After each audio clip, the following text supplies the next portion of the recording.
¿Lo estás disfrutando ya? Gracias. La verdad es que sí, estoy ahora en una fase, bueno, he hecho 2 años completos, uno, uno de cada uno con diferente, ¿cómo se dice? Diferente, es decir, primero fue con Ernest y este año pasado con Sí. Pablo, que era su primer año en MotoGP. Entonces, bueno, los 2 años con bastante intentando, pues, gestionar bien eh, a los dos, porque claro, cuando hay más, digamos, ¿cómo se dice? Conexión o buen feeling, ¿no? Pues la cosa va como más fluida, ¿no? Pero cuando todavía no conoces bien a la otra persona, pues tienes que ir tanteando siempre la zona de no cometer un error o de introducir algo que tú quieras decir en el momento correcto y demás. Espero que este año, pues, que sea el segundo también de Pablo, pues que en eso vayamos más rodados también y que haya una mejor sinergia. Yo creo que sí, pero en general estoy disfrutando, sí, porque bueno, han sido dos temporadas bastante vivas en ese sentido, ¿no? Porque Ujú, Martín y Bañaya se la han jugado los 2 años, uno ha sido para uno y otro para el otro, pero hemos tenido campeonato hasta el final. ujú. ¿Qué es lo que te ha aportado a nivel de personal ese trabajo? Sobre todo ha sido pues intentar aprender más sobre la comunicación. Como tú bien sabes, ha sido siempre un punto débil mío cuando yo era piloto y ahora, estando fuera del estrés de la competición, del resultado y de tener que rendir y demás, pues me he podido permitir un poco pasarme a este otro lado, ¿no? Donde puedo, pues, desde ese ambiente, expresarme un poco mejor lo que yo veo o cómo lo veo, ¿no?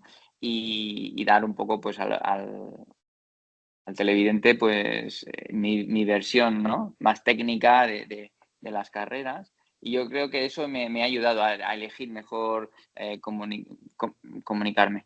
Mm. Ujú. ¿Tú te ves haciendo ya el siguiente escalón, haciendo deporte y teniendo un Ah, programa propio o eso ya son palabras no, mayores? no lo creo, ¿sabes? No. Ahí sí que yo creo que una personalidad un poco más abierta, un poco más, no sé, más atrevida, quizá con esos rasgos, ¿no? Un poco más. Eh, es que en el fondo, aunque no lo creas, a mí hablar no me gusta mucho, aunque ahora puede parecer que me comunico mejor que antes, pero Ujú. en el aspecto personal sí, siempre soy una persona de pocas palabras, ¿no? Entonces, si tuviera que hacer algo yo así por mi cuenta o tendría que hacer aún más esfuerzo, con lo cual no va muy con mi personalidad. Apelando al comentarista, vamos a analizar un poquito lo que ha sido esta pretemporada. ¿Qué conclusiones has sacado en general? La conclusión primera es que yo creo que Ducati no ha dado ningún, o sea, a pesar de estar ya en un gran nivel, no ha dado ningún paso en falso, porque cuando ya estás a un gran nivel y quieres todavía seguir evolucionando, es fácil cometer un error, es decir, por intentar evolucionar algo que ya funciona muy bien, que pueda tener un poco más de potencial, pues lo elegimos, pero como hemos visto con el motor 25, 24, todas estas cosas que han tenido, al final han optado por la opción segura y comprobada, ¿no? Por este año anterior. Entonces, yo creo que eso ha sido la conclusión, que siguen estando a un gran nivel a pesar de ya tenerlo antes y no han cometido el fallo de querer más o equivocarse en ese sentido. Hemos visto los entrenamientos en general, que todos los pilotos Ducati están a un gran nivel.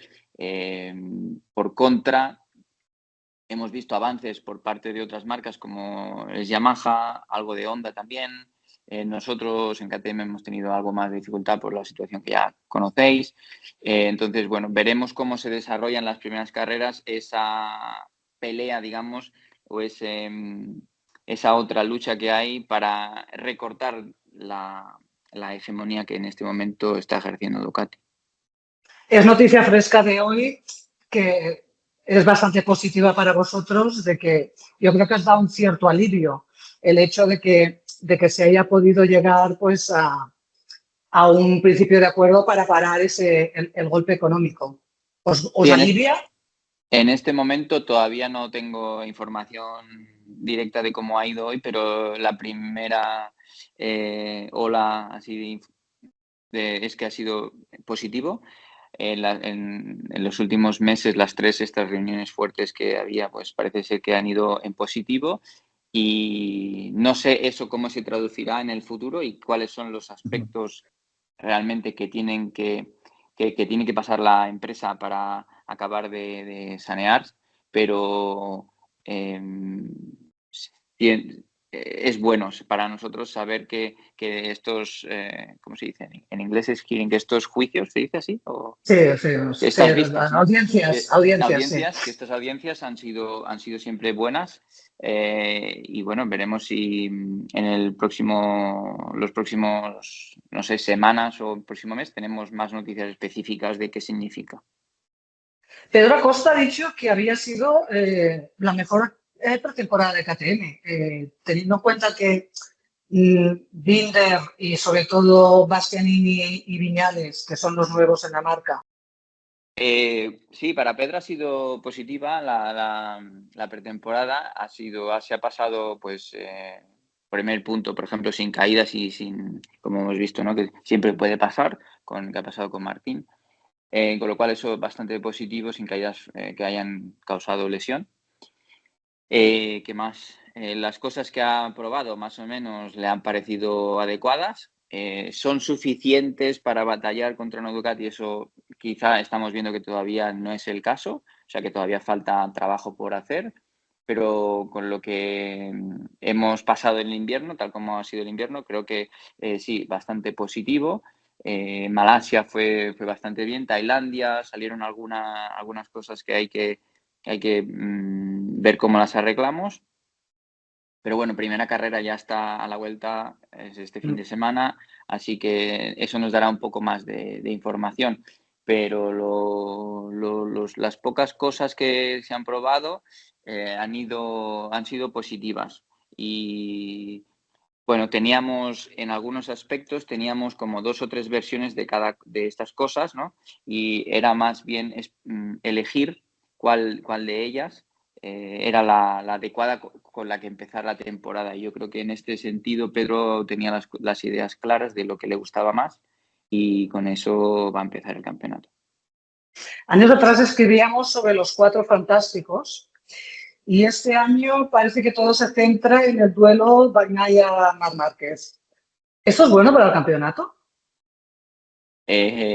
Hombre, si está claro, yo creo que los espectadores que siguen MotoGP estaban deseando ver este momento donde Marc vuelve a ser competitivo. Ya lo vimos el año pasado con el equipo Gresini, pero con el discurso de si llevaba una moto del año anterior, de si los otros rivales tenían una moto superior, etcétera, pues aún así, digamos que el espectador ha quedado un poco en ese sí, pero no. Ahora es el sí, pero sí. Con lo cual, en ese aspecto, para el aficionado es muy bueno, claro, tener esta rivalidad entre Bagnaia y Márquez. Hay otros alicientes, como el de Martín en Aprilia, el de Pedro Acosta en el equipo oficial KTM y algunos satélites como Alex Márquez y quizá alguno de Valentino Rossi. Pero bueno, yo creo que el aliciente principal para el espectador en este momento está siendo Marc Márquez en el equipo Ducati, claro. ¿El Marc actual te recuerda en algo al Marc del pasado? No, no, Nada. no, no. ¿El que ha cambiado? Que tú lo conocías muy bien porque era tu compañero. Bueno, o sea, la esencia del piloto siempre va a ser la misma y es la misma por suerte. Entonces, por suerte para él o por suerte para el aficionado, la esencia de Marc es la que todo el mundo ya conoce. Es por la cual Marc ha sido pues tan popular y tiene ese tirón en la pista y esa garra en las carreras, ¿no?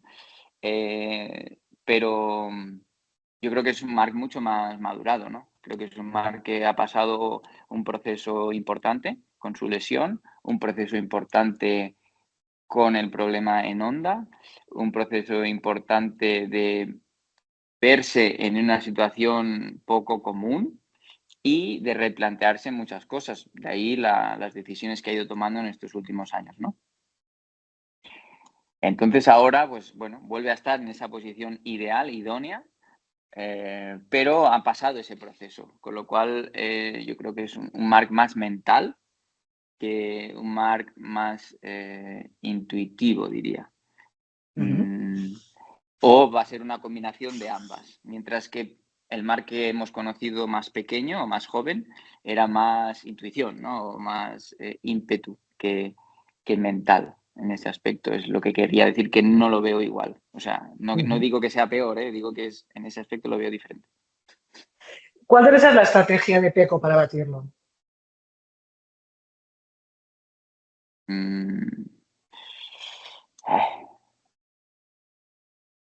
Yo creo que él ya lo debe haber visto, y Pecco ya tiene que también empezar a verlo. Quiero decir, quizás Marc sea un poco más rápido en ¿cómo es la palabra justa? No sé si escalar o no sé si es la palabra justa, pero bueno, me refiero en entrever, ¿no? Como de qué pata cogea cada uno. Entonces, yo creo que ambos pilotos van a tener ese juego ahí, siempre cordial, yo creo en una primera etapa, pero yo que he tenido a Marc de compañero y sé cómo es, creo que es un piloto muy listo y muy hábil en saber por dónde tiene que atacar, ¿no? Y yo creo que en ese aspecto, Bagnaia, que ha demostrado en los últimos 4 años ser súper fuerte en muchas situaciones, condiciones diferentes de carrera, etcétera, ha hecho remontadas de campeonato, ha liderado el campeonato, ha ganado, también lo ha perdido el año pasado, con lo cual me refiero que se ha visto en muchas situaciones, pero ahora va a tener que reajustar un poco, porque yo creo que va a encontrar a un rival que es más, ¿cómo te diría? Aleatorio. Marc es un rival que no sabes, o sea, ¿Por dónde va?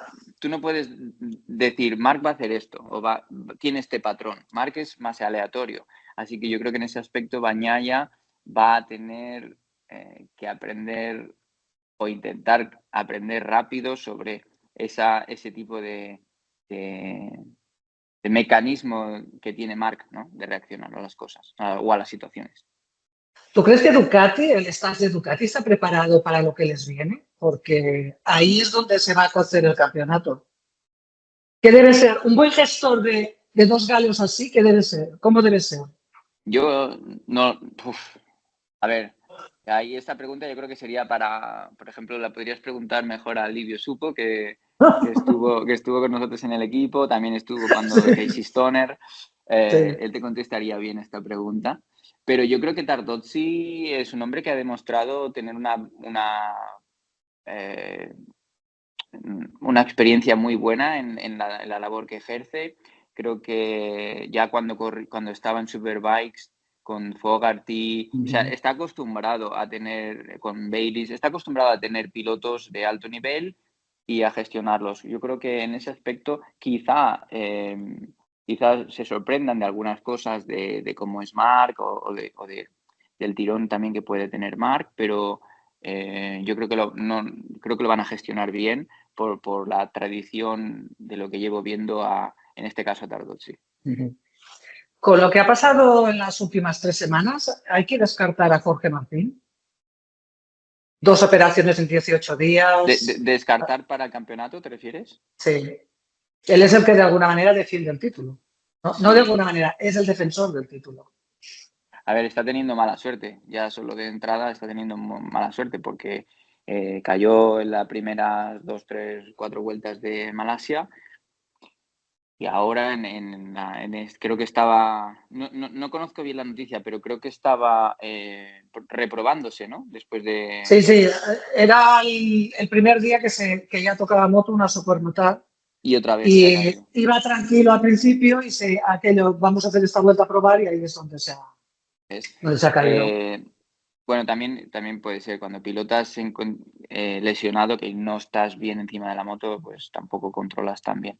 Pero sí, hombre, yo creo que habría que quitarle presión a Martín en ese sentido, primero porque ya por la lesión, porque no va a estar en la primera carrera y si cuando esté todavía no va a estar al 100% con las lesiones que acarree, pero sobre todo por el poco tiempo que ha pasado encima de la Aprilia, también porque la Aprilia es menos competitiva que la Ducati y que necesitará primero un tiempo de él adaptarse a la moto, entenderla y luego saber cómo liderar con Aprilia en la evolución que tengan que hacer para mejorar el rendimiento de la moto. ¿Aprilia en esta pretemporada es el que le ha recortado más la diferencia a Ducati? ¿Aprilia? Sí. Estoy un poco en este momento. Por ejemplo, si tú miras Sepang, fue de una manera y podrías decir que fue Yamaha. Y si Sí. miras Tailandia, fue Aprilia con Bezzecchi. Fue solo un piloto, por eso. Entonces, no me atrevería ahora mismo a poner la mano en el fuego sobre quién ha sido, o sea, quién ha evolucionado mejor de no Ducati. Así que me voy a esperar 2 o 3 carreras para verlo bien. Esperemos que seamos nosotros. ¿De verdad te vas a quedar en 299 grandes premios? Tiene pinta. Sí, pero ¿por qué? ¿Por qué tan...? Pues porque está tan ¿Por qué no lesionado quieres mucho. redondearlo? Si no me hubiera lesionado tanto, ya hubiera pasado las 300. Si Eso es verdad. me perdí 15 o Que sí, 20 que sí. carreras por lesión. Que sí, que sí. Pero bueno, en este año, con lo que ha pasado en KTM, es más difícil que tengamos wildcard, al menos por el momento, a no ser que cambien mucho las cosas para los próximos meses. Pero ninguna de las 6 a las que tenéis derecho haríais. Por el momento no está, no sé cómo está la cosa, pero por el momento como estaba todo así, pues está todo en pausa. No se ha tomado ninguna decisión sobre si sí o sobre si no. Luego, evidentemente, tampoco nunca sabes si alguien se ha hecho daño, se lesiona, tienes que sustituir. Pero estarías... Pero bueno, por otro lado también está Paul, así que no sabemos quién de los dos en este momento. pero tú no has dicho un no definitivo a volver a aceptar un wildcard, a No, correr no, como wildcard. no definitivo, no. Siempre estamos, tanto Paul como yo, estamos dispuestos a ofrecer la mayor ayuda posible al equipo. Ahora mismo, con la situación actual, pues estamos en stand-by. Con tus últimas apariciones en Jerez, una de las cosas que me dio más lástima del año pasado de Jerez es que no pudieras recibir ese premio de la carrera sprint ahí delante, ahí en Peluque y Nieto, donde montaron todo el Ya. escenario de la carrera sprint. La verdad es que a ti te supo, teniendo en cuenta lo que te quiere la gente, no solo en Jerez, sino que parece como si siguieras aún en activo, porque tienes la misma masa de fans absolutamente pedrosistas. Sí, Y eso es muy fue difícil de conseguir, Dani. Eso es muy bueno, difícil. fue una pena total, porque, bueno, me faltó milésimas para adelantar a Quartararo, aunque luego él tuvo que ser penalizado, pero entramos paralelos en la recta, casi le adelanto en la línea de meta. La pena realmente gorda fue que, pues lo que tú dices, primero por la afición, porque ya el año anterior, en el wildcard anterior, tuve un súper recibimiento de la afición, entonces poder haberlo celebrado allí en Nieto y Peluqui con toda la afición hubiera sido increíble para mí y para ellos, pero también por el equipo de test hubiera sido un súper regalo. Luego lo celebramos de otra manera, pero Sí, sí, hubiera no, sido un sí súper regalo, sí. lo estuve viendo, lo estuve viendo. Sí. ¿Qué harían los cuatro fantásticos en el actual MotoGP? Uy, no lo sé. No sé contestar. ¿Qué harían de posición? Sí, sí. En su momento, o sea, si fuéramos otra vez jóvenes. O lo cambiamos. ¿Eran más potentes aquellos cuatro fantásticos de MotoGP que lo que vemos en el MotoGP actual? Difícil de contestar a una hipótesis así. Sí. Yo creo que si tú pones a Jorge Lorenzo, a Rossi, Stoner, a mí mismo, cuando teníamos, pues eso, 22, 23, 24 años, estaríamos delante en la categoría o en las carreras que fueran, porque en nuestro ADN en ese momento estaba escrito el estar delante para ganar. Entonces, la única diferencia que yo veo de antes a ahora es que ahora, no sé si por las ayudas, no sé si por las ayudas de la aerodinámica y todos estos artilugios que llevan las motos ahora, antirrebote y ayudas de salida y todo esto, o los neumáticos mismos o lo que fuera, está todo mucho más igualado. Es decir, los tiempos, es más difícil marcar diferencias. Antes había menos igualdad en ese sentido, o era más, el piloto tenía que gestionar muchas más cosas, y se podía hacer más diferencia. En una parrilla de salida, por ejemplo, el que hacía la pole al quinto, a lo mejor en algún gran premio le había sacado un segundo. Sí. Hoy en día, ese segundo te pones el 15 o el 17. Entonces, ¿qué haríamos? Pues supongo que estaríamos en la zona de delante igual, pero habría más gente enganchada a nosotros. Me refiero, por la situación Sí. de la actual parrilla.